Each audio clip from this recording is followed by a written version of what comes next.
नमस्कार। I am विनय और आज हम आपके लिए एक नया टॉपिक लाए हैं, प्रमोटर होल्डिंग। दोस्तों, प्रमोटर होल्डिंग क्या है मार्केट पे? कई बार प्रमोटर होल्डिंग की वजह से बहुत सारे शेयर ऐसे हैं जो एकदम से डूब गए और बहुत बार ऐसा हुआ कि प्रमोटर होल्डिंग अच्छी होने की वजह से बहुत सारे शेयर बहुत ही अच्छा रिटर्न हम लोग को देते हैं। तो दोस्तों, आज हम आपको बताएंगे प्रमोटर होल्डिंग के बारे में, इसकी विशेषताएं क्या है और इसको किस तरीके से हमें देखना चाहिए और स्टॉक में किस तरीके से हमें इसको समझना चाहिए। दोस्तों, मार्केट एनालिस्ट विनय चैनल में आप सभी का हार्दिक स्वागत है। और अगर ये वीडियो आपको पसंद आए तो प्लीज इस वीडियो को लाइक कीजिएगा और एक प्यारा सा कमेंट कीजिएगा और चैनल को भी सब्सक्राइब कीजिएगा। दोस्तों, हम शुरू करते हैं। इसमें एक शब्द है प्रमोटर होल्डिंग। प्रमोटर होल्डिंग जैसे दोस्तों कोई भी कंपनी, अगर दोस्तों एक कंपनी, जैसे ये कोई कंपनी अगर हुई, आप इसको स्टार्ट करते हैं तो दोस्तों जो इस कंपनी का मालिक होता है वही होता है प्रमोटर। प्रमोटर दोस्तों जो कंपनी का मेन मालिक होगा उसी को हम प्रमोटर बोलते हैं। प्रमोटर होल्डिंग क्या होती है दोस्तों? जब कोई भी कंपनी स्टॉक मार्केट लिस्ट की जाती है तो दोस्तों उसमें प्रमोटर 5% से ज्यादा नहीं रखी जा सकती। दोस्तों 25% वो मार्केट में देना ही पड़ेगा सभी होल्डर जो भी उसमें शेयर खरीदना चाहते हैं। और दोस्तों 75% आप अपने पास होल्ड कर सकते हैं।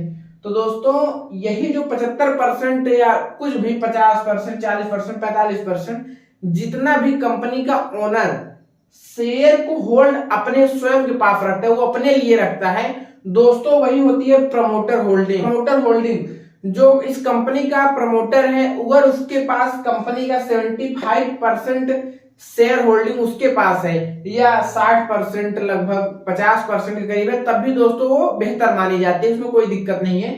दोस्तों कई बार ऐसा होता है प्रमोटर जो अपने शेयर को धीरे धीरे करके वो बेचते हैं। अब बाहर से आपको दिखेगा कंपनी 75% होल्डिंग है, अगर आप देखेंगे तो धीरे धीरे करके ये 70, 72 और फिर ऐसे गिरते हुए कई बार थोड़ा बहुत ऊपर जाएंगे, फिर ऐसे 68, ऐसे करके दोस्तों गिरती जाती हैं। तो प्रमोटर होल्डिंग गिरने से क्या होता है दोस्तों? जब प्रमोटर की होल्डिंग गिरेगी तो जो मार्केट में और शेयर होल्डर है, जो मार्केट में और शेयर होल्डर उसमें है, उन लोगों को ये लगता है कि जब प्रमोटर को, जो मालिक, जो मेन दोस्तों उस कंपनी का, अगर उसको अपनी कंपनी पे भरोसा नहीं है, वो कंपनी का शेयर वो खुद बेच रहा है, तो दोस्तों जो भी उसके शेयर होल्डर होते हैं वो कैसे भरोसा करेंगे? आप ही सोचिए, अगर आपकी खुद की कंपनी, अगर आप अपने कंपनी का खुद की जमीन या और उसमें जो कोई भी मशीनरी है, अगर आप उसको बेचना स्टार्ट कर देंगे तो जो दोस्तों आपके यहाँ सामान खरीदेगा वो आपके ऊपर क्या विश्वास करके लेगा? वो आपके ऊपर कोई विश्वास नहीं करेगा, क्योंकि जब उसको लगता है कि जब ये मालिक जो है इस कंपनी का वो खुद नहीं इस कंपनी को सेव कर पा रहा है, ये खुद पैसे के लिए इस शेयर को ले क्या ही करेगा, और जो उसमें वर्कर जाने की कोशिश करेंगे वो सोचे कि इसमें हम क्या ही जाएं, क्योंकि इस कंपनी का फ्यूचर तो बहुत बेहतर होगा नहीं, क्योंकि जब मालिक खुद ही शेयर को बेच रहा है। तो दोस्तों ऐसी कंपनियों से हमें बच के रहना है कि जिस कंपनी में शेयर होल्डिंग प्रमोटर की वो धीरे धीरे गिरती जा रही हो, जो नीचे की तरफ आती जा रही है। अगर दोस्तों इससे ज्यादा तो नहीं होती 75%, अगर उससे कम ही जाए, जैसे 60%, 50%, दोस्तों ठीक है, अच्छे, कोई बात नहीं। लेकिन अगर उससे ज्यादा नीचे गिरती जा रही है शेयर होल्डिंग, धीरे धीरे वो कंपनियां बेचता जा रहा है, तो दोस्तों इस केस में समस्या हो सकती है।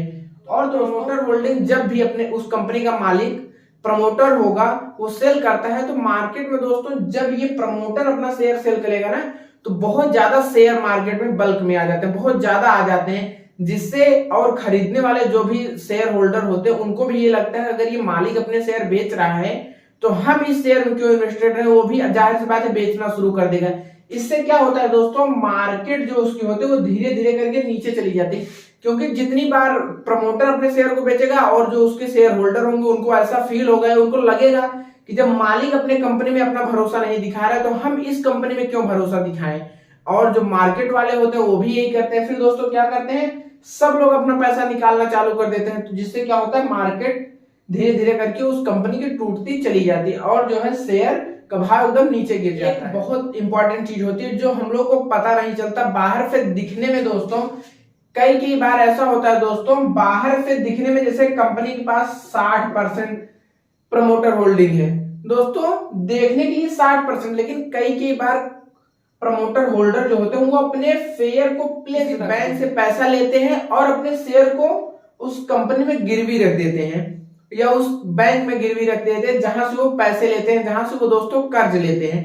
दोस्तों हमें बाहर से प्रमोटर होल्डिंग 60%, 50% दिखेगी, कई कई कंपनियों में अंदर जाके देखेंगे 20%, 25%, 50%, ऐसे करके दोस्तों कंपनियां पैसे ली रहती हैं बैंक से और उनको कर्ज गिरवी के रूप में अपने शेयर्स को दी रहती हैं।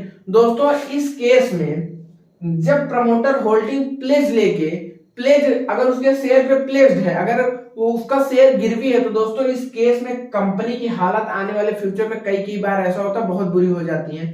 दोस्तों जैसे अगर कंपनी अपने शेयर को 10 शेयर, 20 शेयर, 50 शेयर गिरवी रखती है, तो उसका जैसे दोस्तों हम आपको एक एग्जांपल से समझाने की कोशिश करते हैं। जैसे दोस्तों ये कोई कंपनी है और इसका शेयर प्राइस मान लीजिए दोस्तों 100 रुपए है और प्रमोटर के पास इसका लगभग 100 शेयर है। 100 शेयर प्रमोटर के पास है दोस्तों और इसका शेयर प्राइस 100 रुपए है कंपनी का। अगर क्या करेगा, अगर प्रमोटर अपने शेयर को गिरवी रखता है, मान लीजिए दोस्तों प्रमोटर अपने 10 शेयर को गिरवी रख दिया। दोस्तों जब ये गिरवी रखेगा इसके पास पैसे तो जरूर आएंगे, लेकिन आपको बाहर से दिखने में दिखेगा प्रमोटर होल्डिंग 50%, 60% जो भी हो उसके पास, लेकिन दोस्तों कहीं न कहीं अंदर से बहुत सारी ऐसी कंपनियां होती हैं जो अपने शेयर को गिरवी रख के पैसा ले लेती हैं। तो दोस्तों इस केस में क्या होगा, धीरे धीरे करके जब भी मार्केट में ये न्यूज आएगी कि प्रमोटर ने अपने शेयर को गिरवी रखा, तो उस केस में क्या होगा, लोग जो अपने पैसों को दोस्तों निकालना चालू कर देंगे। उनको लगेगा कि जब मार्केट में के पास जब वो अपने शेयर पे भरोसा नहीं दिखाया तो हम क्यों उस पर दिखाएं, वो भी अपने पैसों को निकालना चालू कर देते हैं। एक चीज दोस्तों ये होता है। दूसरी चीज, जब शेयर का पैसा निकलने लगता है तो दोस्तों जो 100 रुपए इसका शेयर प्राइस है, ये धीरे धीरे करके टूटते टूटते 50 आ जाएगा। और दोस्तों इस केस में बैंक क्या बोलेगा कि आपने जब हमें 10 शेयर गिरवी दिए थे तब बैंक का प्राइस 100 रुपए था, या स्टॉक का प्राइस या शेयर का प्राइस दोस्तों 100 रुपए था। तब दोस्तों आपने या प्रमोटर होल्डर ने दोस्तों उस समय 1000 रुपए बैंक से लिया था, 100 रुपए के 10 शेयर गिरवी रख के। दोस्तों 10 शेयर अगर गिरवी रखेगा तो प्रमोटर ये बैंक जो है 1000 रुपए देगा। और उस केस में दोस्तों क्या हुआ, कुछ समय बाद क्या हुआ कि उसका शेयर प्राइस टूट के 50 आ गया। तो दोस्तों फिर से बैंक इनको प्रमोटर होल्डर को ये बोलेगा कि आपने जब हमें शेयर दिया था तो रेट 100 रुपए था और इस समय रेट टूट गया, जिनके कारण प्रमोटर को दोस्तों अब फिर से अब क्या हो गया, जब ये 50 रुपए आ गया 10 शेयर पे तो ये 500 हो गया। अब बैंक क्या बोलेगा, भाई मुझे और शेयर गिरवी रखो, क्योंकि इतने में जब हमने आपको दिया 1000 है, अब इसकी वैल्यू 10 शेयर की वैल्यू 2500 है। तो दोस्तों प्रमोटर होल्डर के पास पैसा तो रहेगा नहीं, वो मजबूरी में और शेयर गिरवी रखेगा ताकि बैंक जो है इसका जो बैंक का 1000 रुपए है वो पूरा हो। फिर कुछ दिन बाद जब मार्केट ऐसे दोस्तों फिर न्यूज आएगी और फिर मार्केट करप्ट होकर टूट जाएगा ये। फिर जब ये टूटता जाएगा शेयर धीरे धीरे करके दोस्तों ये 100 रुपए का शेयर 2 रुपए, 4 रुपए, 5 रुपए में आ जाएंगे और प्रमोटर होल्डिंग दोस्तों वो पूरी प्लेस्ड हो जाएगा, पूरी तरीके से वो कर्ज में चली जाएगी और वो शेयर पूर्णतः डूब जाएगा और मालिक जो है वो अपने शेयर धीरे धीरे कर्ज में देके वो निकल जाएगा और प्रमोटर वो एकदम खत्म। और उसके बाद और जो उसके शेयर होल्डर है वो भी धीरे धीरे करके लॉस उठाते चले जाएंगे और उसमें डूब जाएंगे। धन्यवाद दोस्तों। प्रमोटर होल्डिंग हमने आपको समझाने की कोशिश की। हम उम्मीद कर सकते हैं आपको ये वीडियो पसंद आया होगा। अगर दोस्तों ये वीडियो आपको पसंद आया तो इस वीडियो को लाइक कीजिएगा और कमेंट कीजिएगा। अगर कोई चीज आपको नहीं समझ में आई तो आप कमेंट करके पूछ सकते हैं, हम कोशिश करेंगे उसका आंसर जल्द से जल्द दें। धन्यवाद दोस्तों।